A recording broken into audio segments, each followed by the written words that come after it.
Good evening, everybody, and welcome to visitors and anybody who's watching on the live stream. There are no planned fire drills this evening. If the fire alarms sound, please make your way to the fire exits. Emma, were you going to clarify anything about predetermination, or you're not happy to deal with it as it comes? Yeah. Okay. So the first item is apologies for absence. Who do we have apologies from, please? Thank you, Chair. I've received apologies from Councillors Rowe, Overton, Neal, Spratt, Fuller, Bernard and Carver. Any others? Thank you very much. Next item is urgent business, which I don't think there is any. Is anybody got urgent business? No. Item 3 is declarations of interest. Do we have any of those, please? Councillor Elliott. Thank you, Chair. Because I am predetermined on item 8A of the agenda, I've been asked not to participate or take part in the vote. The VChat, the Village Cluster Housing Committee. Anybody else? Councillor Laidlaw. Yeah, I think I've been told that I won't be, I have a conflict of interest because I'm a director of Big Sky Ventures, and I will be leading the meeting for items 9, 10 and exempt item later on. Is that right? Thank you very much. And Councillor Cross. Yeah. That goes for me as well, so as director of Big Sky. Thank you very much. Anybody else? Chair, whilst not part of the decision-making process, I am of course the director of Big Sky and will leave the council chamber when you get onto those items. Thank you very much. Okay.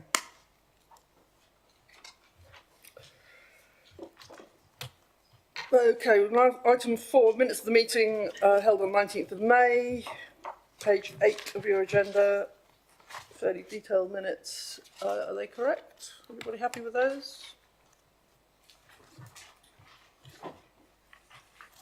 Can I sign those as correct? Thank you very much. Chairman's announcements. The first announcement is that we're going to have another council meeting on the 24th of September. So please put it in your diaries now. And that will be to discuss local government reorganisation. So 7 o'clock, 24th. As for the other announcements, you've got a list of my engagements that I've had in June and a bit of July and May, and just to say that I've had enormous fun meeting all sorts of interesting people over the last month, and it's been huge fun, especially the Dis Cornwall birthday party, which I would recommend everybody visit if you're in Dis. And the Vice Chair's also gone to met the chain gang at a couple of events. And the next item is item number 6, which is petitions. So I would like to note that we've received a petition, which was validly submitted 24 hours before this meeting. And you have a copy of that petition on your table in front of you. And I think we have somebody from Long Stratton to come and speak to the petition, please. A couple of people. Please come to the front and use the microphone down here.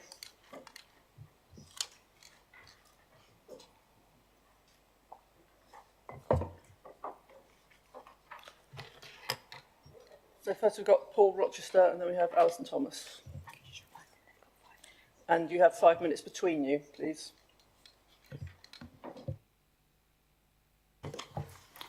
Thank you, Chair. So the petition, as you say, was presented with prior notice to yourselves. Hopefully members will be able to read that. I won't need to go through it just now, but it's also worth noting that there's also been an online petition from change.org, which is nearly at 600 signatures now, against the demolition of South Norfolk House in Long Stratton.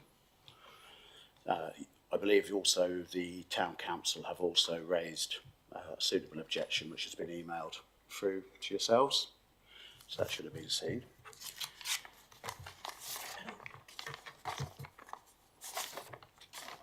So it's predominantly around the loss of a public asset, environmental concerns, community impact and planning. As I said, hopefully you can go through those. Alison, would you like to? Thank you. Thank you. I had a couple of points just to make. As many of you know, the decision, we understand, as a community was taken to sell South Norfolk House to Big Sky. So I suppose I'm posing the question that why is it on your agenda later on in this meeting for the council to agree to spend £370,000 of taxpayers' money demolishing a property that doesn't belong to them directly? So that is a question I don't expect to be answered at this point, but it was one I wanted to pose.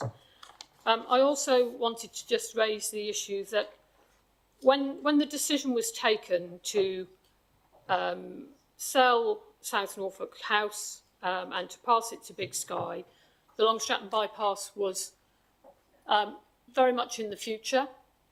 We have today used the first half of the roundabout. The road is due to be open for use on the 4th of August, and we will be having an open day on the 2nd of August for anybody that wants to walk, run, cartwheel, whatever they want to do. But that means that the housing is coming too, and the infrastructure that's needed to support that growing community is ever more increasingly required. I am a little concerned that there was work happening last week at South Norfolk House exposing utilities so that to get ready for demolition. So I would be interested to know who had authorised that work by the contractors to expose utilities, because my understanding is that you haven't made a decision yet, and that is rather preemptive. And I would hope that no councillors were involved in that request, because therefore they would have, in my view, predetermined themselves ahead of any decision on demolition that is yet to come. I think that's probably all we want to say, but there's very strong feeling in my community, which I've represented for 18 years, that this building is needed to provide much needed community infrastructure for a village which is now a town, which is going to double in size potentially as the housing comes on stream following the completion of the bypass in the coming weeks. Thank you. And could the chair also take a copy of this, please? I've been asked to provide it. It's a statement from Ben Goldsborough, a local MP. If you could read it out. He was unable to attend this evening because of a vote down in Westminster. Yes, if that's all right. Okay. The first paragraph has been changed because obviously the withdrawal of the prior application, but we'll just read it. Chair, councillors, I want to urge you to refuse the prior approval application for the demolition of South Norfolk House. Firstly, the proposal does not qualify as permitted development under Class B 1A. That right is excluded where a building has been allowed to become unsafe through the owner's deliberate inaction. The council has had full control of this site. If its condition has deteriorated since the offices were vacated, that is not justification for skipping proper planning scrutiny. No structural survey has even been provided to justify Demolition. No structural survey has even been provided to justify demolition. Secondly, South Norfolk House is a substantial, serviceable public building in a prominent location. It isn't redundant, it's just underused. There's no robust evidence to show that retaining or reusing it isn't viable. Policy at both local and national levels says demolition of a structurally sound, publicly owned building should be a last resort. Thirdly, demolition would undermine sustainability and climate goals. The National Planning Policy Framework places strong emphasis on reusing existing resources and minimising waste. Tearing down this large building would squander its embodied carbon and go against local environmental objectives in the Greater Norwich local plan. Finally, there is no clear or committed redevelopment plan. Approving demolition without one risks leaving a vacant site and stalled regeneration, which national guidance warns against. For all these reasons, I ask the council to reject this application and instead support a proper public discussion about how South Norfolk House can be retained and reused for the benefit of the community. Thank you, Ben Goldsborough. MP. Thank you very much indeed. Thanks, Paul. So we now have 10 minutes for members to discuss this issue, and then I'm going to suggest that we bring forward item 8E, which refers to this particular issue on the agenda. So there's a number of issues that have been raised there. I don't know if you'd like to respond or make some comments on that, Daniel? Yes, I'm more than happy to, Chair.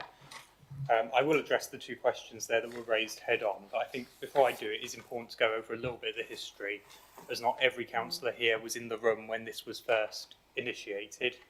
So, South Norfolk Council first formally decided to purchase this building and relocate its headquarters in May 2022. That was to generate savings for the taxpayer. In November 22, we closed the house down. That was 2 years and 8 months ago now. By April 23, a listing and asset of community value application had been put in, which obviously delayed developments on the site. The application for a certificate of immunity from listing would have significantly hindered the sale, and the nomination for asset of community value status would have restricted. In October 23, the asset of community value was refused. However, the listing application continued on for several more months and was not actually finally resolved until earlier this year, on the 4th of March. That period of 2 years and 8 months has now cost the council just shy of £660,000 in terms of building costs, business rates, utilities and insurance, and continues to do so to this day. We as a council have a duty to act in the best interests of the taxpayers of South Norfolk as a whole, and the community is an asset that belongs to every single taxpayer. It's the view currently of our experts that, as it stands, that building is a fetter on the site. So to come to, I think, the first question that was asked, which is why South Norfolk putting it in. One, any transfer could take some significant amount of time still, in which case those building costs will continue, and it makes sense for us simply to remove those ongoing costs from us. But also, when it is transferred, the cost of that we would expect to be reflected in the sale of the site and the value of money transferred over, since the value of the site will have increased as it will no longer be fettered. The exposed utilities was to identify utility points that had not been previously identified on maps. I think that answers the questions that were put. So some of the comments that were made in that statement about the building having been transferred, it's still in our ownership. Yes. Does anybody else have any questions or thoughts or comments on this issue? Councillor Rice. So the building is still in our ownership. I understand that there was delays because of the applications for it to become listed, etc. But the agreement to sell it to Big Sky happened quite a while ago. I would have thought that Big Sky would have carried on with their conveyancing and said, well, we'll just see what happens with the listing bit. Is this building still being sold to Big Sky? Is it still under the same agreement as before? And is Big Sky going to pick up the money, or is it going to be taxpayers' money? I'm just going to pause the time here. Can I remind councillors we're not here to discuss the sale of the site. We are here to discuss the petition in front of us. And I must warn councillors, I do not want us to stray below the line. The conversations that we have had about the sale of South Norfolk House have all been below the line, and I do not wish those conversations to carry on. The petition this evening is purely about the demolition that's in front of us, so a word of caution, please, on what we're saying in the council chamber. If I can, though, I would like to respond to the point. I understand the question you're asking, but on the financial point, who buys the site is irrelevant to the question of the ongoing costs to the council and the land value from it being fettered.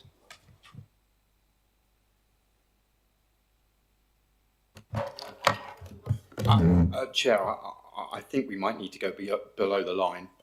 I think there's some questions of clarification that need to be there, but I don't want to discuss them when we're in public. Yes, Dave. So, Councillor Roberts. Thank. Yeah, I think that's right. I didn't have a question, but then I've did one generator of things that come in. Obviously, Councillor Armour says obviously about I think it was Councillor Armour, about the utilities being exposed. Now that was to find utility points. Is that was those utility points relevant to the building, and are they being accessed for pre-demolition?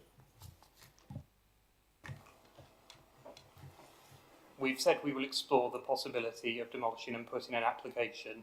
Putting in an application doesn't necessitate that you'll go through with demolition, but it's logical that if you're going to put that application in, you would make suitable, you would understand where all the utilities on a site are.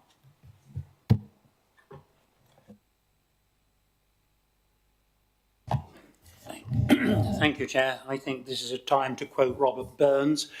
The best laid plans of mice and men are oft gang astray. I think this is a classic example. I suppose one of the outstanding issues is whether whoever buys it wants the building, or whether they want a cleared site. That's where I'm sort of, I think maybe I'm a bit unclear. At the moment, all of our advice is that the building is a fetter and maximum value would be retained by disposal of the site sans building. And I would remind council that when we considered, I'm going to be very careful here, because I need to stay the right side of the line. No offer, whether it was the primary offer or the reserve offer, was selected that included the retention of the building.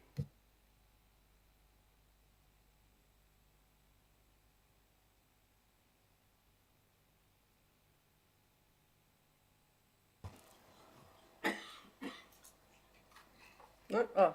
Councillor Hudson, Councillor Cook. Hello, can I just ask, the value of the site, as I understand it, is 2.1 million. If it is demolished, what is the land value of the site? I'm going to defer to the Managing Director for this point. I've got an awful lot of papers in front of me at the moment. Chairman, if I can step in to address that question. I think since the initial reports were written, a lot has changed both in the property market and the development market, and any appraisal would need to be revisited to understand both the land value cost currently vis-a-vis what it was previously and the impact of the building being on the site or not on the site. As the leader says, the ability in gaining planning permission to demolish the building does not necessarily lead to the demolition of the building. That needs to be a conversation with any would-be purchaser or a decision made on the relative values in terms of the time to dispose of the property vis-a-vis the cost of leaving the property standing there. As has already been highlighted, it's consumed considerable cash whilst it's been sat empty. Councillor Rosen. So I find that intervention a bit concerning because we just heard from Council Leader about the value of the site, and yet it appears we don't have a current value of the site. So I'm not sure how we can do calculations based on whether or not the site is worth more or less with or without the building, what the costs of demolition are, what the costs of keeping the site as it is, as long as it takes to find a new buyer. I mean, we could go back and approach some of the people who were interested before. It does seem to me that we need a lot more financial detail before we can make a decision on this. There are some inconsistencies here which make me quite uncomfortable. Thank you. Councillor Brown. Thank you, Chair. In terms of the petition, my understanding is there isn't currently a demolition application in place live at the moment. It's really helpful to hear the community's views and to see this petition. And I'm sure when the planning committee finally meet to determine this, all those community views will be taken into account.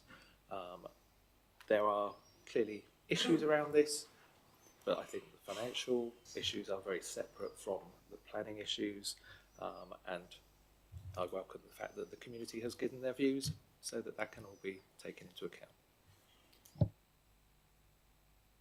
Evaluation? Yeah, Chairman, if I can.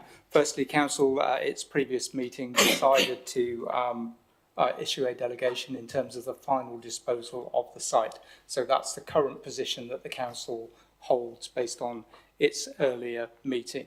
Equally, within the report that was considered, it made recommendation that the cost of demolition would either be, you either sell it with a building on, or with a developer who then decides to demolish it and incurs the cost, or you demolish it and then you recover the cost through the enhanced land value. So it's not about the actual land value, it's the impact up or down of demolition or not demolition, depending on the subject planned use. Does that make sense? It's not the baseline value of the land, it's the up or down of the cost of demolition. But it misses out the third option, which is selling it without demolition. Chair, if I can come back to, as the leader's already said, an application for demolition is not necessarily a decision to demolish. It is purely making sure you've got everything ready in terms of if you wanted to and you were minded to dispose of the property in that way. And it's when we're talking about South Norfolk House, we're talking about the site and the building, not just the building. Thank you, Chair. I'm going to come back. I don't actually know why we're even talking about the demolition of the building, because as my recollection from the decision made in November of 23, and then reinforced by basically some questions back in December of 24, that we've agreed that we're going to basically sell it to the preferred bidder. So my question is the preferred bidder buying it, yes or no? If it's no, then it needs to come back to council for a further discussion. Emma, yes, please. I'm just going to clarify a few points based on those comments, which I think is important to hear in the room. As the Managing Director and the Leader have already alluded to, the sale of South Norfolk House has been delegated to the Director of Resources with the finance portfolio holder to finalise that sale as long as best value is achieved. Therefore, that will follow through in terms of that decision that has already been made, so that decision will not be coming back in front of council again. There was also an item in an earlier report that already talked about the demolition of the building at the sale of South Norfolk House that has been discussed and accepted by this council. Therefore, the decision in front of you this evening is about putting reserves aside for that demolition. We are not here to revisit the sale of the site. That has been dealt with and delegated, as I've already said. Any other questions or comments or statements on the petition? I think that brings it. Are we completely clear? Yes. Thank you very much for troubling to bring the petition and to speak to us. And if you can leave the additional papers with us, that'd be helpful for our records. Are we all right to go on to item 8E then?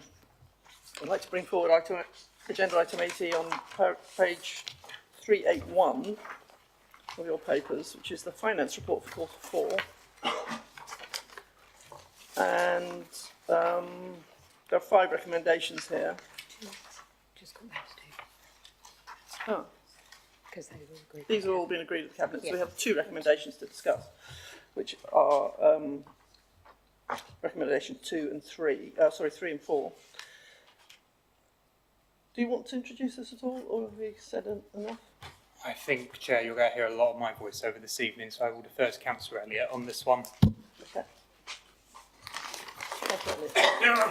Thank you, Chair. Well, I'll say a few words then briefly to introduce the whole report, and just by way of introduction, this is clearly the finance report for quarter 4 for 2024-25 financial year. The report is a cornerstone, of course, of our financial governance, offering a clear and detailed picture of how the Council has managed its resources over the past 12 months. Despite ongoing economic pressures, including inflationary costs and increased demand for services, the Council has ended the year in a stable financial position. And of course, this is testament to the prudent financial management exercised by officers and members alike. The report proposes two significant allocations from year-end surplus. We've talked about the first, a transfer of £370,000 into a new South Norfolk House demolition reserve. This will ensure that the planned demolition of the former council offices is fully funded and does not impact future service budgets. And secondly, the report recommends the creation of a £600,000 environmental project reserve. And this is a forward-looking initiative that will enable the council to invest in large-scale environmental schemes. It supports our climate action commitments and it enhances the quality of life for residents across the district. So these proposals represent a balanced approach, addressing legacy infrastructure while also investing in our future. They demonstrate that we are not only managing our finances responsibly, but also using our resources strategically to deliver long-term value for our communities. So I'd invite members to consider and approve the recommendations set out in the report.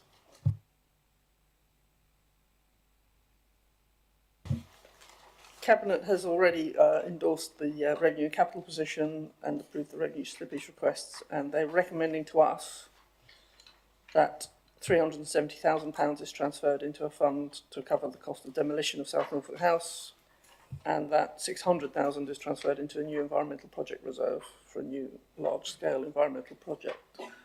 Does anybody have any comments or questions, thoughts? Yes, Councillor McConnell. Just a couple of questions, a number of questions. I might roll them all together. Sorry, it's very bad. I wondered if someone could explain the community infrastructure levy and what the difference was where it said it was not would outweigh the benefits. So what was the kind of difference on that? Are we questioning, I just had some little questions about the capital overview. I wonder if that could be explained. For example, there's mention of electric vehicles for CEOs, if that could be explained. And also about, sorry, I'm scrolling down, I'll get there. There was something about legal costs. There were two different things about unexpected legal costs, and I don't know if this is the context to discuss that, but if we could have some information on that. Those are my questions. I can answer the last one, and then I'll let Councillor Elliott answer the other two. So the unexpected legal, well, the greater in excess of legal costs, I think, largely relate to spending on planning enforcement over the last year, which has included enforcement on at least one large scheme, which we were successful on, but which we were not anticipating having to spend that degree of money on.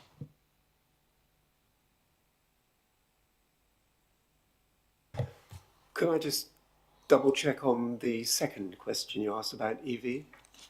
There's a 50,000, I believe, discussion about electric cars. It says CEOs, and I didn't know if it's the normal understanding of CEOs. There is an item about electric cars. Where? Could you refer back to a paragraph number in the report, Councillor? Chairman, can I help? Just for clarity, CEOs is not chief executive officers, but I'd welcome that, but it's civil enforcement officers, I believe. It's talking about parking officers. That's absolutely fine. Okay, so hopefully that answers the question then on that.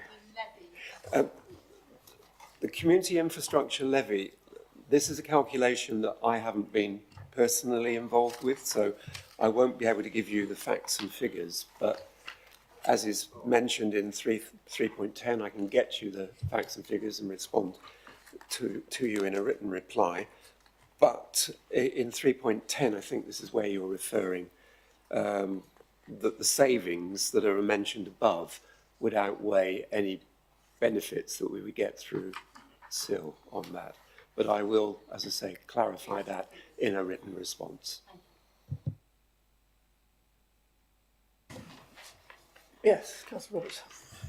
Thank you, Chair. Just one point on there, page 394, line 4, Wyndham Station approach, 150,000, well, minus 435 seems to be spent on it. That project's still ongoing. What project is that? Because some of my other councillors in the area couldn't understand what it was either. This is actually not under discussion for tonight, I don't think. We're really looking at those two recommendations. That's okay. I'll ask it in questions for the portfolio holder later. 3 and 4, yeah. That'd be fine. Councillor Brown. Thank you, Chair. On the two substantive points to discuss, I'll take the second one first. So the allocation of £600,000 for the Environmental Project Reserve. Given that this talks about it delivering our combined goals of nature restoration, carbon sequestration and enhanced public access to our countryside, which are all aspects that I have supported for many years and we have discussed many, many times. I think that utilising a significant amount of our fortunate outcome from the finances for this year on those goals is absolutely appropriate. I'm quite excited by the potential of whatever this project is. I would simply request that in the development of this project, in the formulation of this project, that the council is involved, that members are engaged with it, whether that be a working group to ensure that we deliver on these aspirations through this project, and ensuring that we achieve as much as we possibly can for our communal environment and for our residents in this area, ensuring that they have good access to the countryside and to nature, because we know all the benefits that can deliver. So I just request that members are involved as much as possible within that project. Moving to the transfer to reserves for South Norfolk House demolition. We have discussed and debated the sale of South Norfolk House and the demolition of South Norfolk House, and we have had, I think, very robust discussions, and decisions have been taken as the monitoring officer set out earlier. Therefore, I think the logical next step is to allocate funding for that demolition if we wish to proceed and if we get planning permission for that demolition. And given the substantial, circa £20,000 a month costs to this council, which we will continue potentially for another year or more to have against us, it makes absolute logical sense in terms of delivering value for money for all of our residents and ensuring those costs do not have to be borne by all the residents of South Norfolk, to allocate that funding for that purpose. So I will be supporting that.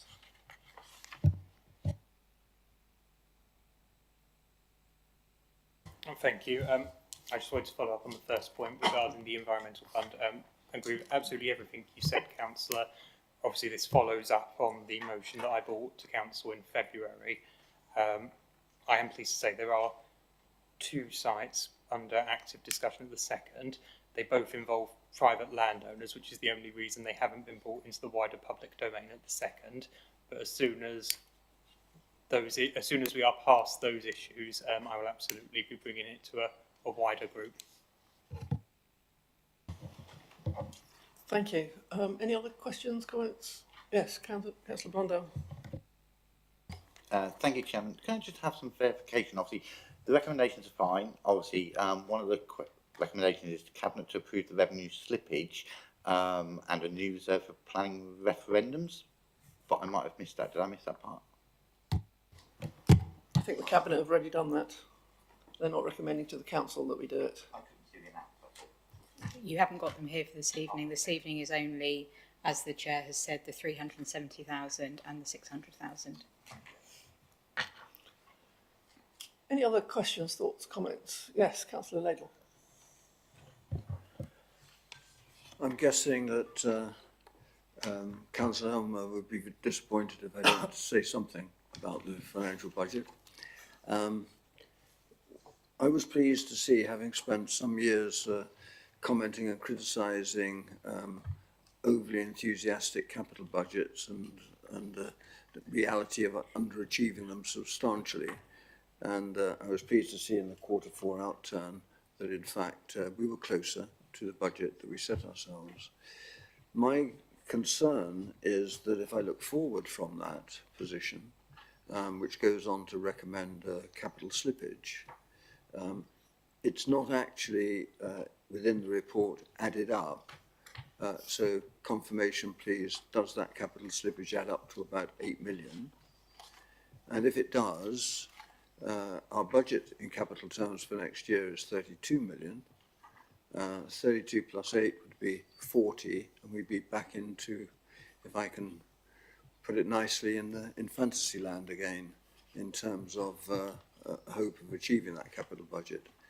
I also note that there is some revenue slippage requests within this paper, and as a consequence, if all of that happens, and I think there is some net borrowing in the 32 million capital budget, then if that's going to go up by 8 million slippage, I can imagine that there will be more funding, borrowing requirements. And so is the Leader and the Cabinet comfortable that we're still looking at a balanced budget, and are the revenue budget now, after slippage requests, and the capital budget in sync with one another? Thank you. In short, yes.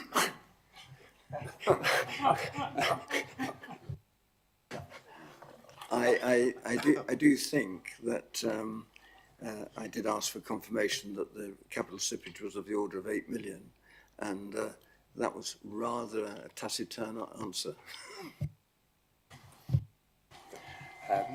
I'll defer to my colleague on the exact numbers, and I think it's entirely possible that it's fair to say that these particular questions were probably not what we spent tonight preparing for when we came to this meeting.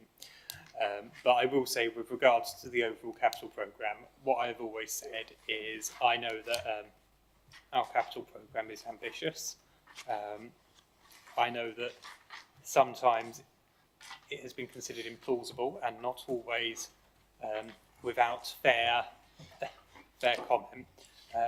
However, I do maintain that I would rather have an overly ambitious capital programme, especially in the context of local government reorganisation, so that we can ensure that as much of the money that has been generated from South Norfolk residents goes back into South Norfolk as possible.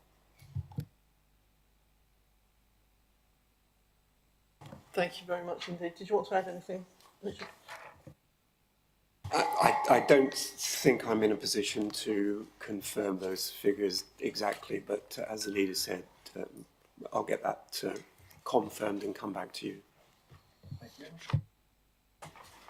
Anything else on this item, or Councillor Rosen?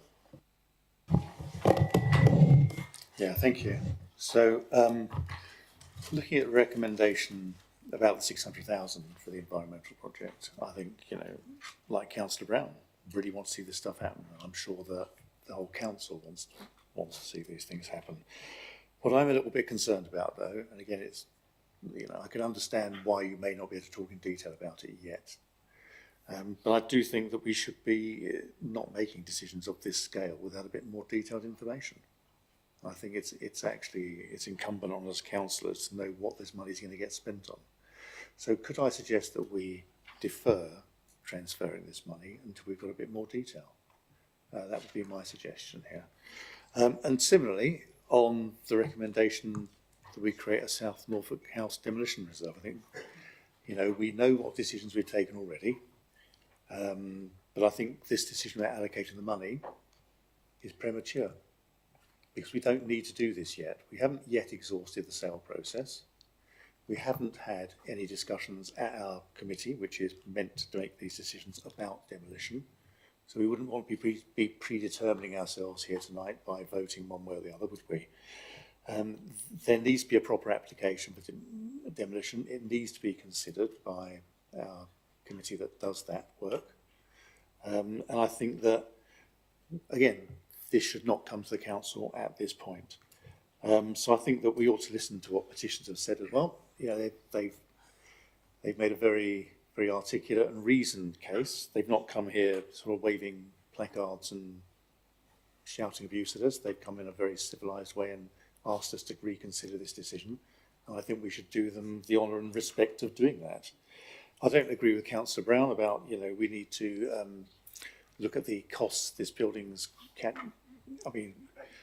simply allocating money to a reserve is not going to reduce the costs of keeping this building. They're going to continue. So again, this decision doesn't need to be taken tonight. It's not going to save us money immediately. So I would suggest again that, and we will certainly be opposing this recommendation, that what needs to happen is the rest of the democratic process around South Norfolk House needs to be gone through. Firstly, can it be sold? If not, can we have that application determined by our committee? And at that point, we can come back and make a decision about whether or not we need to be allocating money to a reserve to demolish it.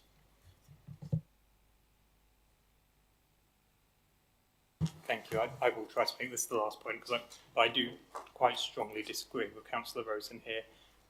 From a democratic point, on the first issue, the one of the reserve, Council gave its consent to begin exploring this project in February by passing a motion.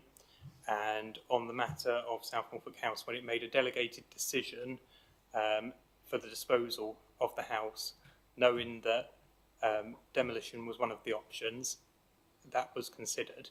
Now, creating a reserve does not necessitate that we would do either of those things without the details being available to us, but we as an administration would not be carrying out our responsibility if we did not set money aside to carry out things that are potentially likely and which Council has expressed a will to explore.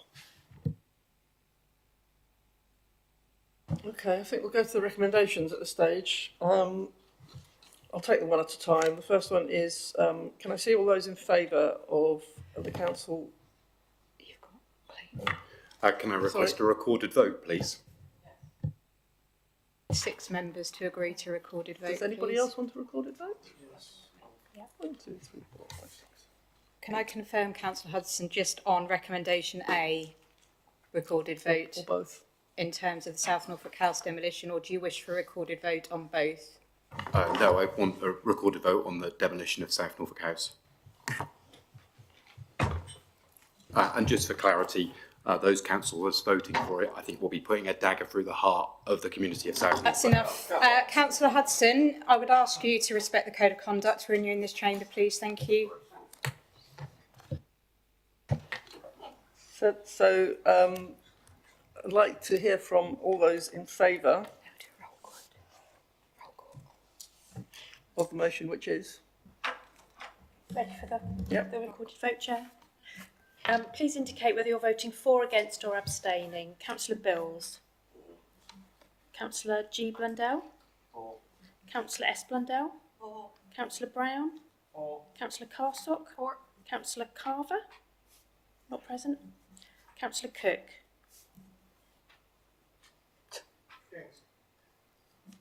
Councillor Cork. Councillor Cross. For. Excuse me, are we just voting on option 1? Yeah. Did you hear it done? I've lost count now. This is recommendation 3, which is to allocate £370,000 from reserves for the demolition of South Norfolk House. Yes. For or against, exactly. Councillor Dewsbury. Councillor Easter. Councillor Eddy. Councillor Elliott. Councillor Elmer. Councillor Evans. Councillor Fowler. Against. Councillor Graham. Councillor Houghton. Councillor Hudson. Councillor Hearn. Councillor Kiddy. Councillor Laidlaw. Councillor Mason-Billig. Councillor McLenning. Against. Councillor McCloskey. Councillor McConnell. Councillor Minshaw. Councillor Morland. Councillor Murphy. Councillor Newry-Nixon. Councillor Overton. Councillor Race.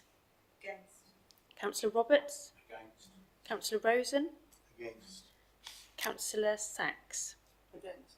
Councillor Savage. Councillor D Thompson. Councillor V Thompson. Councillor Wateridge. And Councillor Webber. Councillor Williscroft. Thank you.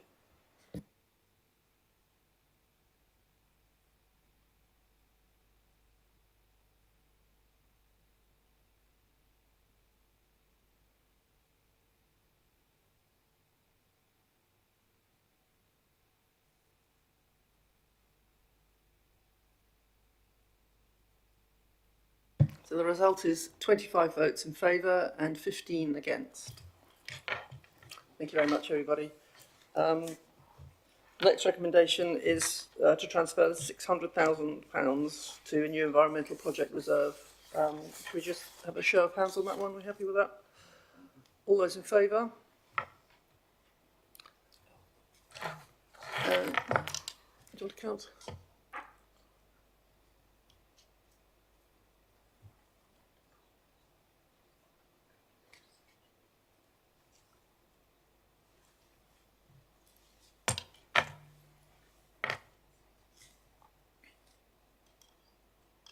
$31. 31 in favour, and those against, please?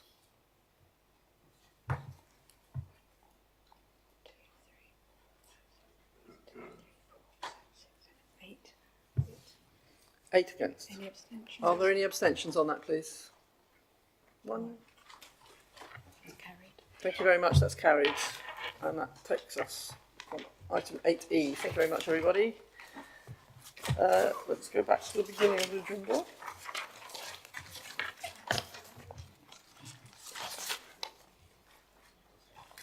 Well, item 8A is the next item on your page 23 of the agenda. Are you introducing this one, Brendan? I am, yes. Sorry, I've just got to readjust my mind for a second. Councillors will know this has taken some time coming to us, the village clusters plan. And again, because this began quite a while ago, I will just remind people why we chose to go down this route. South Norfolk has seen a lot of housing development over recent years, and it has been our ambition to distribute that in a way that is equitable, but also in a way that supports communities where possible, and also opens up opportunities to small local builders as well as to large companies. The point of the Village Clusters programme was exactly that, to create sites that small local builders could easily bid for, but also to distribute housing to those villages where the schools may be in danger of not having a requisite number of students, or where the local pub may be at risk of closure, and to make sure that those communities stayed viable. I think on balance, the programme has achieved that, although I am very conscious that there are individual sites within this programme that are particularly controversial. I won't go over them all, but as I know there are representatives of Barnum Broom here tonight, I will make a special reference to that individual one, because I did agree at Cabinet to carry out a assessment before it came here. Now, we carried out that assessment, and the Highways Authority has not had a change of mind on that. You will still have the opportunity to pursue those points with the inspector, and I do genuinely wish you all the support with that. As it stands today, though, we do have to make a decision about submitting a plan that is sound and does continue to distribute housing around South Norfolk, and I think by and large this is a proportionate and equitable way of doing it, and I would commend the report to you. Thank you very much, Councillor Wallace-Croft. Yeah, just firstly to say how much I support this report and Daniel's comments on it, and just take an opportunity to thank officers who brought it multiple times in many informal sessions to the Planning and Economic Growth Committee, answering some of my incredibly stupid questions with a great degree of patience. So many thanks, Dan. Thank you, Chair. I'm delighted we finally got to this point of the Village Clusters Housing Allocation Plan, and that we're able to tonight agree that it goes for examination. This is a plan that I think, stand to be corrected, but I believe there are more sites in my ward than any other ward in this plan. And many of my parishes have been intimately involved in the consultations and giving their views and their comments. And I have to say most of the parishes are accepting that they need to have new housing, they need to have growth, they want new homes, they want affordable housing in their communities, and that they understand that sites need to be allocated for this to happen. There are individual concerns about some particular allocations, but generally they've been quite supportive of this process. I have questioned the delays in this over time, so I'm delighted that we've now got to this stage, and I hope we can get it straight through to the examination as quickly as possible. Some of the sites in my ward are already coming forward as planning applications, so that's how long this has been taking. So I'm glad we've got to this stage, and I commend the officers for all their hard work to get us through to this. Thank you. Thank you very much. Anybody else want to say anything? Councillor Hudson. Thank you, Chair. Yeah, I'd like to build on those comments for Councillor Brown. You know, I remember when this first started back in 2018-19, and I've been 100% supportive through the whole period. You know, I live in a rural thing. There are plenty of clusters that have been allocated in villages that I represent, and I know that basically the primary schools particularly will benefit from this, because basically new houses will bring basically children, and basically those pipeline will basically allow our primary schools to continue.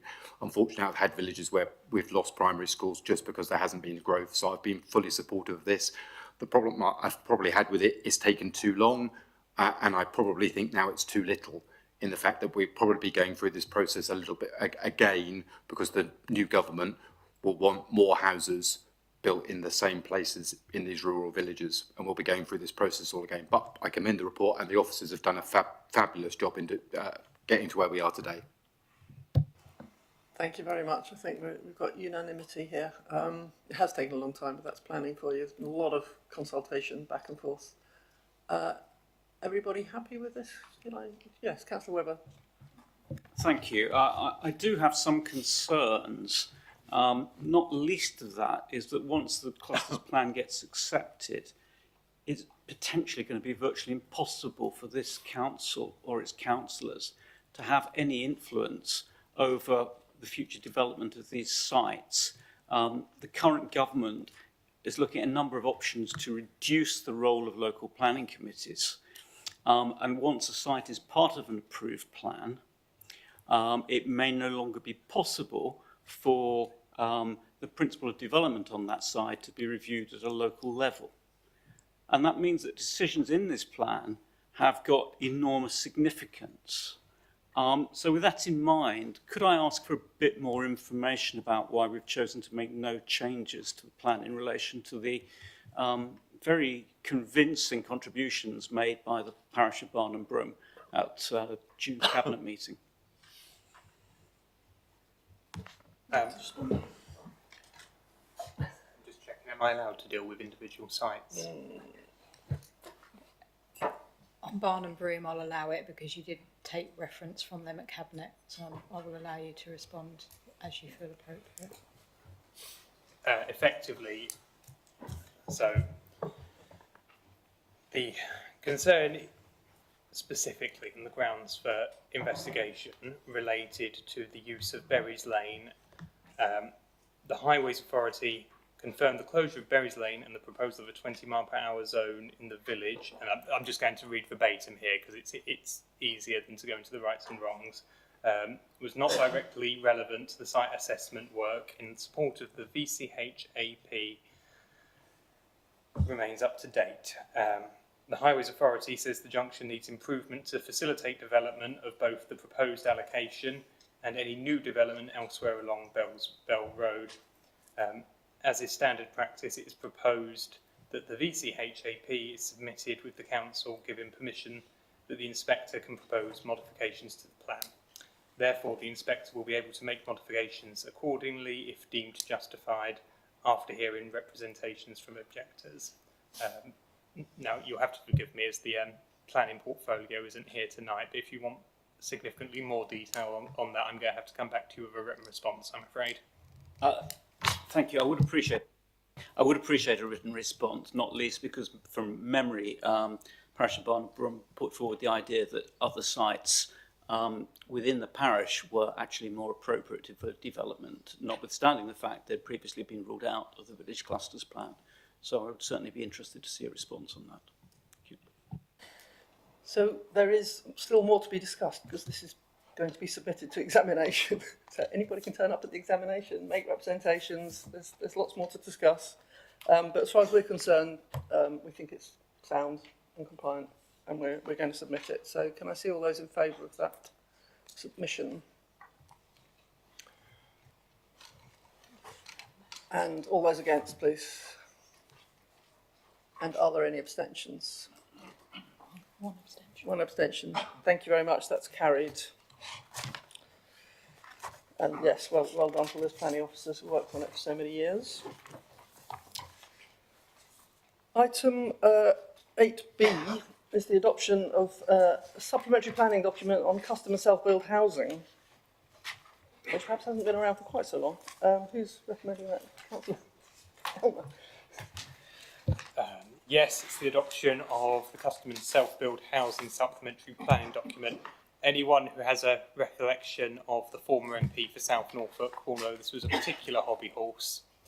I think the report largely stands for itself, so I don't intend to elaborate on this one. Thank you, Chair. Yeah, I'm glad to see this before us today. It's only for small developments of up to 3 units in our villages, but I think we have needed some clarification on this policy so that planning applications can come forward and be determined. I know there's one in my ward that has been awaiting this so that it can move forward. I just want to make one comment, which I've picked up from this paper, that when we are undertaking consultation on such planning documents, can we ensure as far as possible that we engage with all parishes that we are able to contact? Parish councils are listed as consultees in this, but not parish meetings. And I am aware of a parish meeting that has a planning application before it that falls into this remit that was not consulted on this document. So where we have contacts for parish meetings, can we make sure that they are consulted in future? I would have thought that's possible. Yes, Councillor Roberts. Thank you, Chair. As someone who's on DMC, it's Development Management Committee. It's nice to see a document like this because the amount of things we go through on development boundaries and all that sort of thing, and having a bit more of an understanding of it from our point of view is absolutely godsend. We have enough things we have to sort of like get our head around. It's nice to have a document like this so we can get our head around it a bit better. So thank you. Thank you. Any other comments about self-build SPD? Should we agree that and adopt it? All those in favour?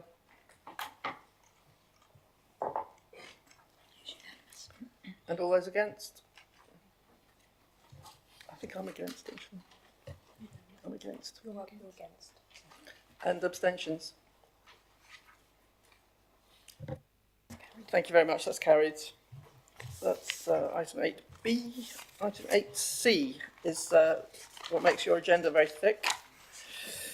It's the draft SPD on South Norfolk landscape susceptibility in relation to energy generation, storage and transmission. So this is a suggestion that this goes out to consultation. It's quite a meaty document. There's Councillor Elmer, you're going to introduce this for us? Thank you. Yes, thank you. As you've alluded to, it is quite a meaty document, but effectively what it sets out to do is it categorises different types of energy infrastructure, whether they be solar panels, pylons, batteries, biodigesters. It then looks at all the different landscape types within South Norfolk and assigns an overall susceptibility rating to each of those landscapes. And I think the crux of it is, if we've designated it high, we would not consider it to be appropriate for development of those technologies. And if we had it as medium or medium high, there'd need to be some very, very strong mitigations in place. Now, we know that South Norfolk has become a nexus of energy infrastructure applications. It has a very high solar irradiance, it's flat, and it happens to be on a grid connection straight to London. Now, we don't necessarily want to be unreasonable, but what we do want to make sure is that every application that comes forward works for the residents of South Norfolk as well as everyone else, and that's what we're attempting to achieve with this document, by being very clear about what we do and don't think is appropriate. Now, I can't sit here and pretend that the government is necessarily going to accept a lot of this. For the NSIPs, or the nationally significant infrastructure projects, they will still be determined by government, but this document will inform how we respond to those in a consistent and considered manner, and will certainly inform how we respond to any that are below the nationally significant infrastructure project threshold. I should say, I think it's a very well-researched document. It's a considerable document, and I think I'm right in saying that it was kindly funded by someone else, so the best kind of document. I think that covers it off quite nicely. It is our attempt to tell people where they can shove it. So. Yes, Councillor Aldridge. Yeah, I really welcome this draft SPD. My ward in Bunwell is really starting to feel completely encircled by renewable energy projects. So first, obviously, there was Norwich to Tilbury, then there was East Pye, now there's Field Long Stratton in Great Moulton. And then to hear the news about the Tasway Energy Park 2 weeks ago was really the final straw for many of my residents.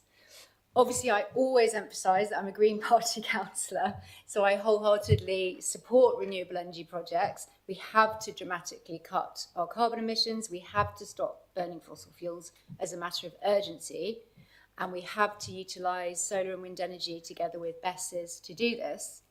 But really, every county across the country should be hosting its fair share of these projects. I'm really disappointed that, although I know the government are consulting on this and have had a recent public consultation, which they're going to publish the guidance later this year, there seems to be no nationwide land use strategy framework at all from the government. And there's no doubt that we can all probably agree that South Norfolk, as Councillor Elmer said, is being disproportionately targeted by energy companies by virtue of its geography, its climate, and the fact that it hosts the pylons. I actually found the landscape sensitivity report very enlightening. I was particularly heartened to see that the complete unsuitability of the Great Moulton Plateau farmland was noted, with particular emphasis on both BESSes, substations and the new pylons. I just really hope that the companies who have already applied for planning permission, whether that's through the council or an NSIP, will take careful note of what's been drafted here. Thank you very much. Councillor Mason-Billy.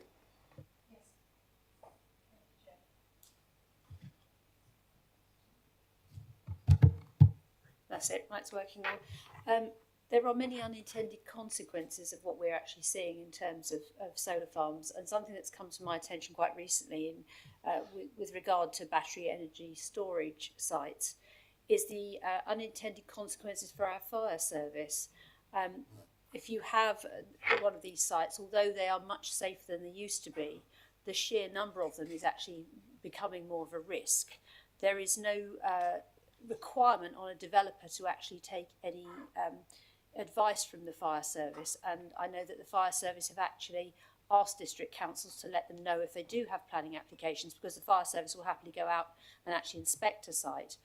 We can't plug into the local water network because Anglian Water have actually reduced the pressure on a lot of water systems because they're getting too many leaks. So you can't rely on a fire hydrant. They have to contain water on site in order to be able to cool down the neighbouring cells. They can't put them out. These new ones will burn for between 4 and 10 hours depending on how much power they actually have in them. So even after these things are built, there is no requirement for the developers to allow the fire service to inspect them on a regular basis to make sure that there is still water on site. So it's a very great worry for residents, and it's also a worry because most of our fire stations are not full-time firemen, they are retained firemen. So if we're going to have a proliferation of BESS in a particular area, the fire service is going to have to look at whether they look at a full-time fire station in that location. And all of this comes back on the Norfolk taxpayer. It's not something the developer pays for. And I think this is a massive mistake. I think we need to point this out to the government, that if they're going to impose these on us, then they need to make sure the developer pays and it's not the Norfolk taxpayer who picks up the tab. Any other comments? Councillor Rosen. Yeah, just like, oh, exciting. Yeah, just like to add my support for the paper. I think it's really important that we have these principles. Obviously, a lot of it will be superseded by national decisions, but it's a really good articulation of the values we have. And it's going out for consultation. I'm sure there's changes will be made to it in the light of that. I'm really happy to see this go out at the moment. I think it's really important that, you know, as Councillor Water just said, I think it's really important that we look at the balance of projects and how it's affecting our area. You know, we do want to be able to move to a better position of energy security, and we need to support that. But we do need to make sure that's shared fairly around the nation. And I think this is a really good step to South Norfolk stating its case around those issues and principles. Councillor Brown. Thank you, Chair. Yep, I agree with Councillor Rosen there that I think, you know, very much welcome this paper. We've discussed it in committee, and I know it was then discussed at Cabinet, although unfortunately I was watching on YouTube and there was no sound on YouTube, so it's an interesting discussion without sound. It's a great paper, lots of information and lots of details. It's gone through a long process. I think this is the minimum our residents would expect us to have. At the end of the day, if we are making decisions that affect our residents' lives and their environments, we should have the information to make well-informed decisions. We should be able to base those decisions on hard evidence. And that's what this will give us. As much as it possibly can, this will give us the information to help inform our decisions and back up our views to those that may be making decisions on our behalf. So I very much welcome this paper, and I'm glad it's got to this point. Councillor Hudson. Yeah, I'd like to back up again on that and basically applaud both the administration and particularly the leader, because I asked a question last month of the leader about a BES in my own ward, and in his reply he said this was coming forward, and I'd like to applaud the administration and also the officers for bringing this forward. I'd also like to stress the importance of basically the public engaging. Within my own ward I had a massive BES project, and people who have been reading the news will have seen that basically public pressure has come to bear, and that's also been paused in the last 24 hours. So as well as the good work that basically the administration and officers are doing in developing policy, people need to basically in Norfolk need to make their voices heard. Thank you very much. So, Councillor Cook, sorry. Yeah, just to talk about the BESS a little bit. It seems to me all these applications go through and the BESS are just part of that application. I don't know if people are really, the public are generally aware of how devastating the consequences of these should they encounter thermal runaway. I don't know if the public are fully aware of what actually happens. There was a small 5 megawatt one exploded in Liverpool on the Carnegie Road, and it took 3 days to extinguish. It was 5 megawatts. These new ones are 500 megawatts. But I just hope that the danger of these are really looked into with a worst case scenario to take that into account before any of these are approved. It just seems that a lot of consultation goes ahead with these. I'm not sure how in depth the worst case scenario is taken into account. If one of these big ones was to go up, the consequences would be quite devastating for some of these villages. So I would urge everybody here who has an opinion to submit the response to the consultation and encourage your residents and people you know to make comments on the consultation. So it's all for grabs. Recommendation is to submit it for consultation, obviously not on the 7th of July because that's today, so that should be changed to the 8th of July. And any minor amendments will be agreed by the delegated to the Assistant Director of Planning and the portfolio holder. Presumably major ones will come back here. All those in favour of those recommendations, please. All those against? And are there any abstentions? That vote is carried unanimously. Thank you very much indeed. Item 8D is the Strategic Performance and Risk Report for Q4. We're just approving the proposed strategic performance changes at paragraph 2.9 of the report, which is on page 319. Is this you, Richard? Thank you, Chair.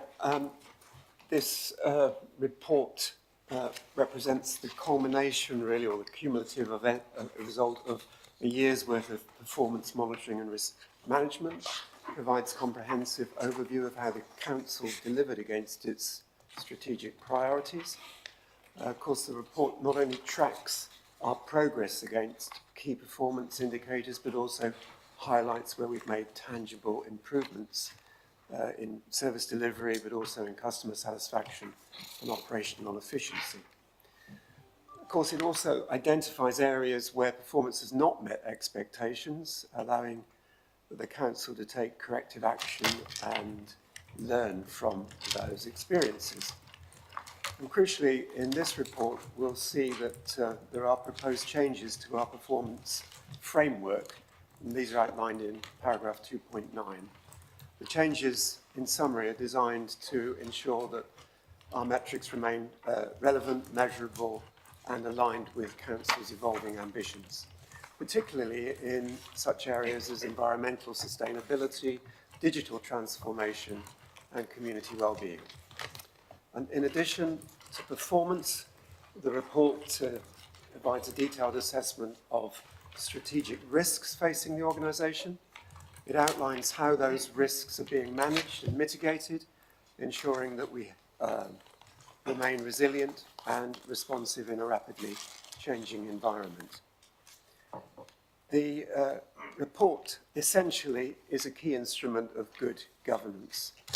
It enables all of us as members to hold the administration to account, ensures transparency for our residents, and supports continuous improvement across all services. And of course, I commend to Council this report for approval. Thank you very much. There's some new targets here. There are new measures, but with no targets, quite a few of them, is that? Those targets. Sorry, Chair, those targets are to follow. On the new... Even where it says no target to be set. Sorry, could you refer me to the... To page 322.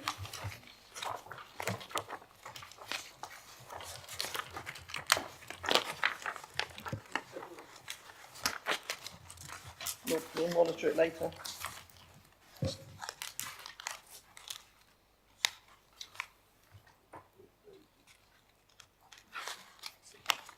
Yes. You're talking about measures 3940? And 37, yeah. And 37.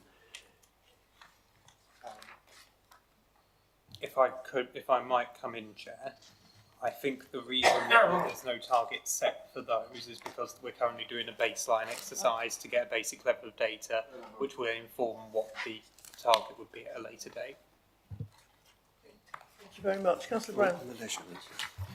Thank you, Chair. Yeah, this whole report is really useful and interesting reading, but I'll keep my comments to exactly what we're here to decide on tonight, which is section 2.9. These new measures, two of them about temporary accommodation, I think are incredibly important. There's been such an increase in demand for temporary accommodation that I think it's absolutely vital that we make sure we're making best use of our temporary accommodation, and that we're keeping that under, monitoring that ongoing, and making sure that we deliver for our residents on that. Also for me, measure 38, contamination rate in household waste recycled. It's disappointing that we're not hitting our recycling targets. We constantly seem to be trying to improve our recycling rates, but we never seem to be getting there. And I know there is a big issue with contamination of household waste. The number of times I see people putting things in the wrong bin, not just my children, but even people who should know better, putting the wrong things in the wrong bin. It's really important that we communicate recycling easily and well to our residents and regularly, to make sure that we keep that contamination rate down, and that we actually deliver the recycling targets that we're seeking to achieve. So I welcome those additions to the monitoring.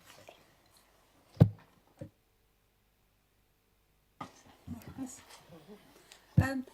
I just want to ask a question about the customer satisfaction surveys. When we were on the KPI working group, getting on for 2 years ago now, which reported about a year ago, one of the things that was accepted by the council was that the measurements of customer satisfaction, the way that we were doing it, wasn't satisfactory. And so a new product was going to be installed so that customer satisfaction could be measured more accurately. And I just wondered if we've got anywhere with that at all. Is that right, Deborah? Have I asked the right question? It's not really about paragraph 2.9, but Councillor Elliott looks like he has the answer. Well, the answer is that work is ongoing, but it is nearing completion, and hopefully we will be in a position to update that measure very shortly. Thank you very much. Anybody else got? Councillor Webber. At Cabinet, I commented on my surprise at the number of measures being changed so soon after a working party had a very detailed look at it, and I wasn't sure that these new measures had been subject to quite the same degree of review and scrutiny, and I thought that was disappointing. I caution also reading too much into measure 36. I mean, it's a very interesting thing to monitor, and we probably should, but the target, well, if it was much higher than that, that would probably indicate we've got lots of people living in hotel accommodation, which would be a very bad thing. And if it was much lower than that, well, actually, we possibly ought to be applauding, because that might indicate there are fewer people in need of temporary accommodation. So it's sort of questionable, really, quite what the target should be for that. And it brings me on to another question, and I ought to know the answer, but do we actually monitor as a key measure the number of residents in hotel accommodation who are seeking places in permanent or temporary accommodation offered by the council? So I'd be interested in an answer to that question. And the other thing that I have already mentioned to Councillor Carsock, I was disappointed to see Leisure Direct Debit members removed as a strategic performance measure. For the simple reason that in every organisation I've worked for, direct debits are always seen as the best way of having fees paid, because the people tend to renew, and getting people on renewable contracts who renew is a very important success measure. I would personally like to see that continue. Thank you. Did you want to respond to any of that? So I think measure 36 is regarding the void rate. Regarding the hotel point, I think the answer is yes, but if you want the exact details, I'll have to come back to you. I think Councillor Carsock might have addressed your point at Cabinet, so I don't know if you want to address it again. Direct debits. Yes, we talked about this. Basically, we have a measure which covers all active members, just because we don't have a separate additional performance target for director members doesn't mean we don't monitor it. Obviously, we have regular meetings as a leisure operations team and discuss various things such as director memberships, but retention of customers is very much high on the priority list. Thanks. Thank you very much. Anybody else on this point? I just have to say that the way to reduce contamination is to have a not sure box. If you don't know something's recyclable, you put it in a not sure box, somebody comes and tells you, and then you know. It works, apparently. The recommendations are to endorse the performance, performance changes in paragraph 2.9. Everybody in favour, please show. And all those against, please. And are there any abstentions? Nope, that is carried unanimously. Thank you very much, everybody. Item E we've done, so item F is the annual Treasury Management Review on page 408. Is this Councillor Elliott? Thank you again, Chair. Well, this report provides a detailed account of the Council's Treasury activities over the past year, including borrowing, investments and cash flow management. I think we all know that Treasury management is a highly regulated and risk-sensitive area of Council operations. It obviously underpins our ability to fund services and deliver our capital projects, but also maintain financial resilience. This report confirms that all Treasury activities have been conducted in accordance with the approved Treasury management strategy and the CIPFA Code of Practice. It also outlines how the Council has managed its investment portfolio to maximise returns within a low-risk investment framework, and how borrowing has been carefully controlled to ensure affordability and sustainability.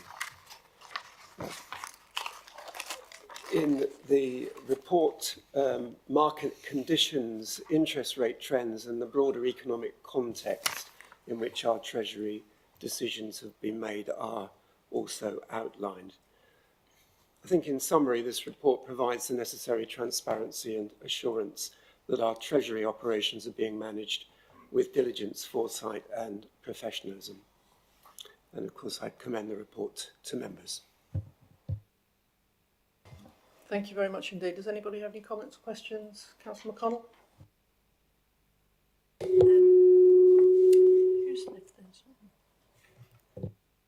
I don't know. Move your laptop away, I'm told. No, I'll try that. I realise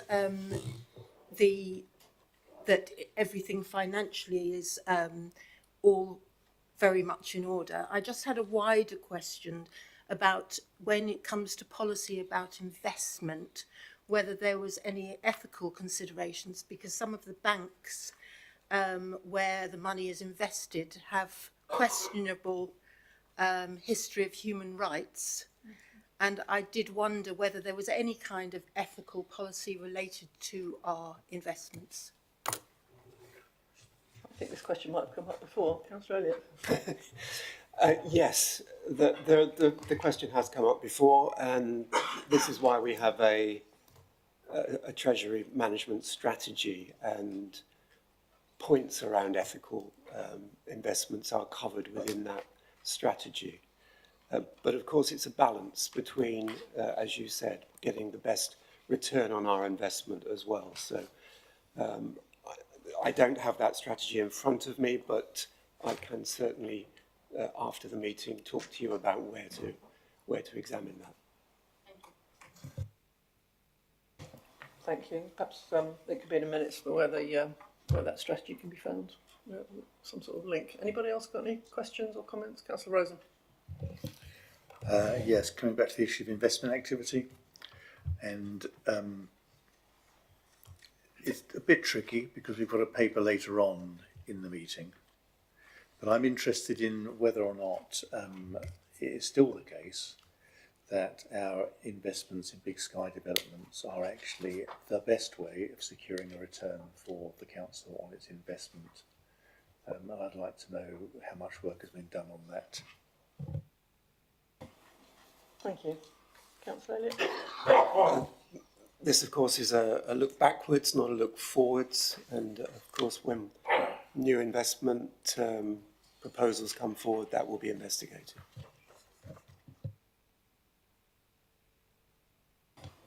Okay. Any other questions or comments?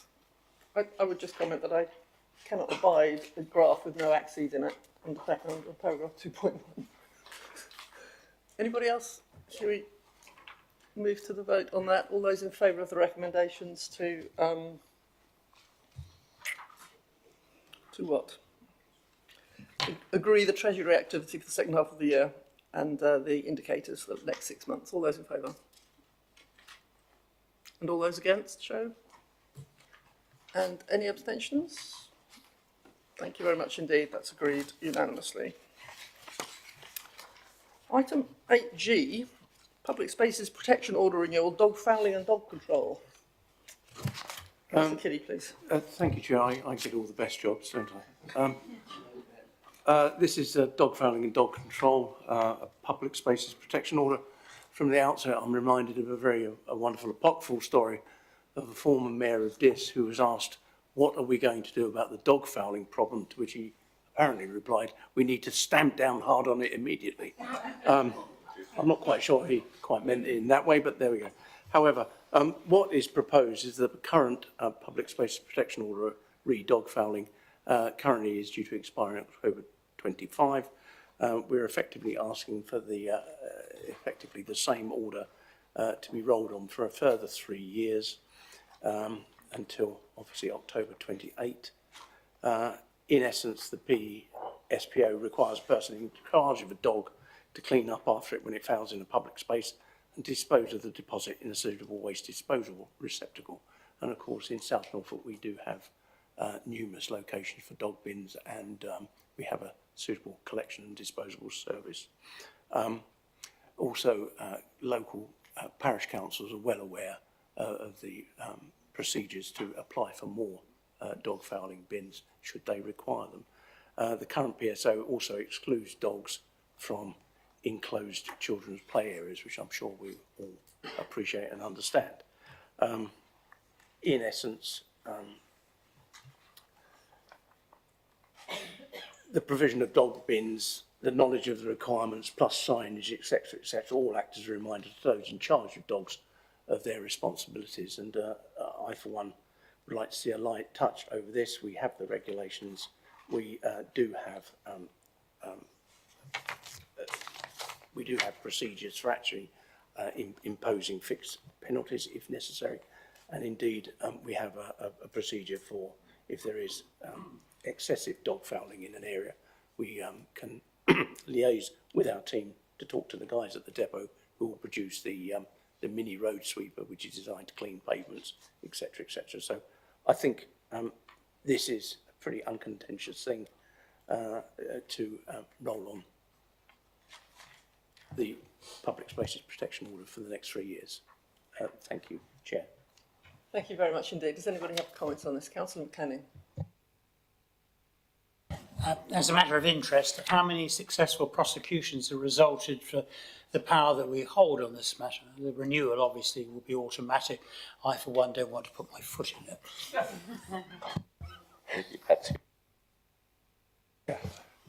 Yeah, I tear up when you put it. It's great, isn't it? Yeah. Off the top of my head, I don't know. But all I know is that if you look in para 3.5, we have a sort of a relatively steady number of about 60 odd incidents that come through us per year, but how many actually ultimately end up in prosecution, but I can find out for you, Bob. Thank you. Councillor Blundell. Thank you, Chairman. Just to kind of more what Councillor Kiddy just said, the actual answer is 0, Councillor Kiddy. A freedom of information was put into a newspaper a while back, and almost every council has 0 court cases for dog fouling. Yeah. Obviously, I have no problem with the whole policy. I am a little shocked that only one member of the public actually replied to this consultation. Now, I don't know if that was because it was hidden on a website, because actually I didn't even know this consultation was out there. And as a councillor, I would have thought I would have kind of knew, but I didn't know. and I think every councillor here can probably say a million times how many times we get requested for more dog poo bins, the amount of dog found near schools and other bits and pieces. And actually, as a councillor, I still don't actually understand how we get the little road sweeper to come out and clear up all the waste that is on a thing. So maybe that information could be passed to the councillors as well, please. Yeah, certainly, and I agree with you. It's often these things of consultation. It's always how people engage with it. But letters were sent to every town and parish council about this. So whether how it cascades down locally, but you know, it's. But I do take your point and follow up. Thank you. Any other questions or comments on this one? Should we go to a vote? All those in favour of extending the PSPO for another 3 years? And please show all those who are against. And are there any abstentions? Thank you very much. That's unanimously carried.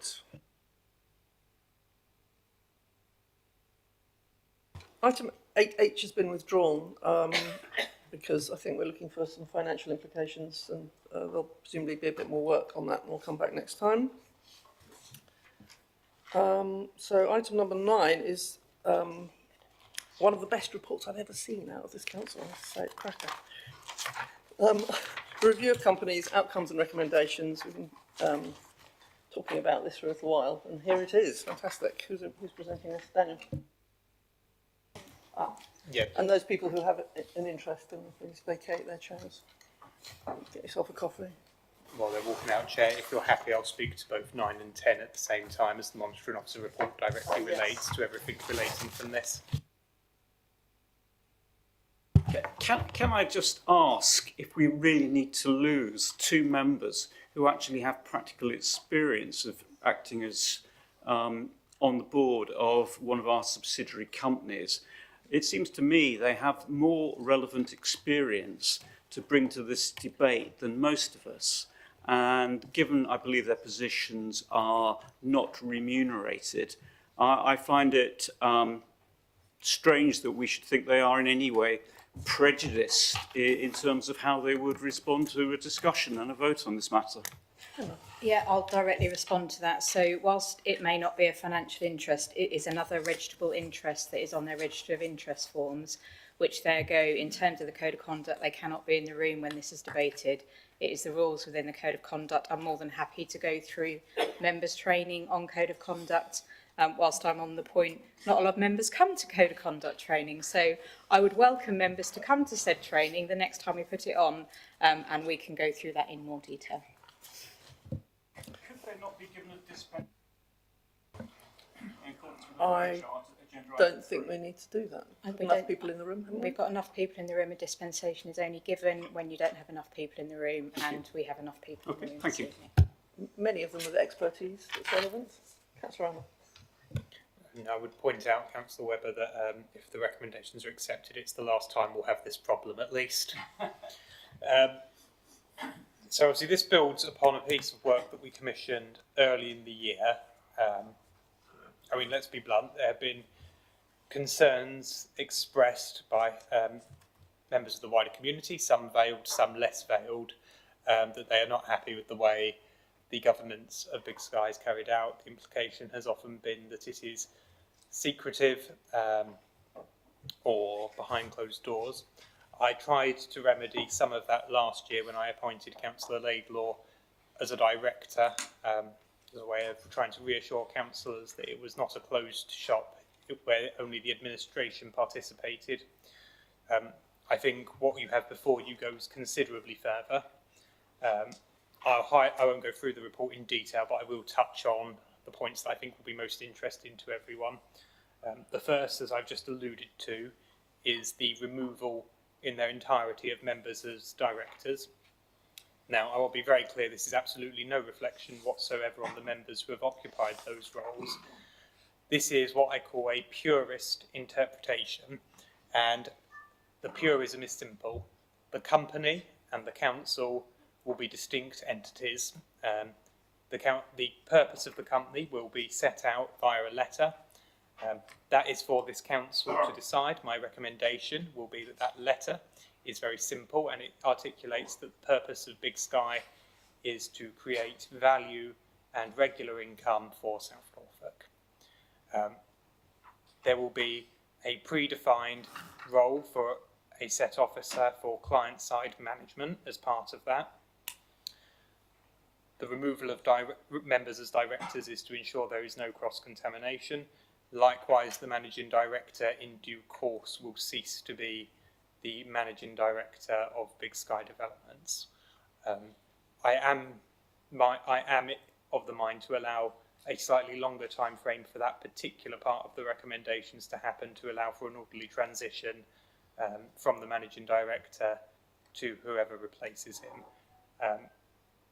The final point is the role of the shareholder rep. 2 items were presented to scrutiny. The first, a shareholder executive function, and the second, a shareholder rep supported by a shareholder board. Now, for full best practice, we probably would have gone with the shareholder exec. I advised against that on the basis that that would limit participation in the shareholder executive exclusively to members of the cabinet. And I think it's probably the view of this council that they would want to see cross-party collaboration as part of that, and it was my personal view as well that I would want to be able to bring expertise from outside the cabinet to be involved. So the recommendation is that there will be a shareholders rep that will continue to be appointed by council, but there will be a politically balanced shareholders board that he will report into, he or she. I think that's a summary of the key recommendations, but what I would say is obviously this is part of a whole-scale review of our companies and should be seen in parallel with the next report, which is below the line. My final point is, obviously the first thing we are thinking of is Big Sky. There are other companies the council owns, it applies to those as well. The only difference is I think we should take a gradated approach to application. Clearly, where there is significant risk to the council, such as Big Sky, it's very appropriate to have full governance arrangements such as these. Where we have companies that are smaller, that we are less exposed to, it makes more sense to allow them to behave in a more nimble and agile manner. So I think there is a question of proportionality of application here as well. But that's it, Chair. I'm happy to take questions. Thank you very much indeed. Councillor Roberts. Thank you, Chair. Just so I can get some clarity and understanding on this, if I'm reading it right, effectively we are, I suppose, not totally cutting ties, but we're removing sort of like any member and CEO as a director or linked to the company in that way. So effectively, they'd almost be a separate entity to the council completely. Have I read that correct? They will be owned by the council, but obviously at the second you have, as a member, we have a responsibility to act in the interest of the residents of South Norfolk. As a director, you have a legal responsibility to act in the interests of the company. Now, there will be times where what is best for Big Sky is not always what's best for the residents of South Norfolk and vice versa. This is to ensure that there is no conflict of interest there.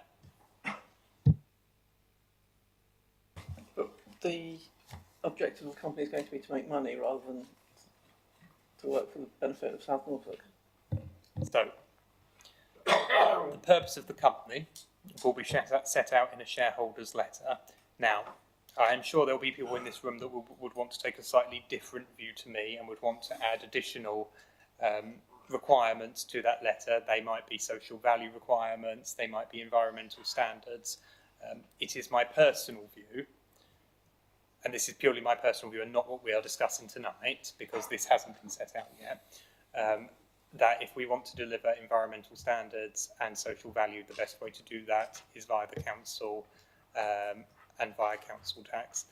The best way to ensure that Big Sky as a company remains functional and doesn't fall into some of the traps that other council-owned companies around the country have done is to give it a very clear commercial purpose. So that would be my recommendation. Thank you very much, that's helpful. Any other questions, comments, thoughts? Councillor Brown. Thank you, Chair. And thank you, Councillor Elmer, for discussing this and I think agreeing a very positive way forward, built on best practice. Lots of councils are struggling with how they target and manage companies to deliver on behalf of councils. I think that articulation there about the purpose of the company is very important, and clearly a commercial purpose is very important, but something that we've managed to ensure with Big Sky in the past is that it's delivering for South Norfolk. It's not, as some councils have done, investing in shopping centres at the other end of the country that then cost those councils lots of money. We're making sure that our companies are delivering for our residents what we need in terms of things like affordable housing. So certainly commercial, but making sure that there's other aspects they're delivering for this council. Otherwise, what is the point in them being a council-owned company? I think having the cross-party shareholder board is very important to ensure that we're all able to feed into how companies are delivering the council's aspirations, and I think so. I think that's a very positive aspect, and I appreciate the fact that you've decided to go down that route rather than the alternative route. For me, I think one of the key elements, which I think you alluded to, is the transition process from where we are now to where we want to get to, and I think we made the point you made about flexibility around the managing director's time and making sure there is an appropriate handover. We don't want to just suddenly have a cut-off and leave Big Sky or whichever company it may be struggling to utilise the best resource and expertise. We want to make sure there's a measured transition and we both work together in that process. So I support that aspiration as well. Councillor Webber. Yes, I applaud the changes made over the last year or so to improve the transparency of Big Sky. I think they're very welcome and also very necessary. And this is a further big step forward. So congratulations. I have just some slight reservations that I'd like to note about having a politically balanced group. It does arguably muddy accountability a little bit. And also, I hope you don't mind if I speak honestly, I have been at meetings where I would hope people would be voting as individual councillors, whereas people appear to take party lines. And I think that can be most unfortunate. And if that is the case, then obviously the politically balanced board could end up looking more like sort of a cabinet with three others potentially. So I just hope that doesn't become the case. I would also hope that all the minutes of the meetings are made available to all councillors, if necessary, as sort of by the line items, so that this council does understand what is going on with the company. But apart from that, I think this is a great step forward and should be encouraged. At some stage, I think, while the transition must be managed very carefully, it would be good to understand the sort of timetable that we're working to on that, because it is quite a material thing, both for this organisation and indeed for Big Sky itself. Thank you. Thank you very much indeed. I think we might just pause the meeting for 5 minutes because I think somebody's not very well. Can we just pause the live streaming for a sec?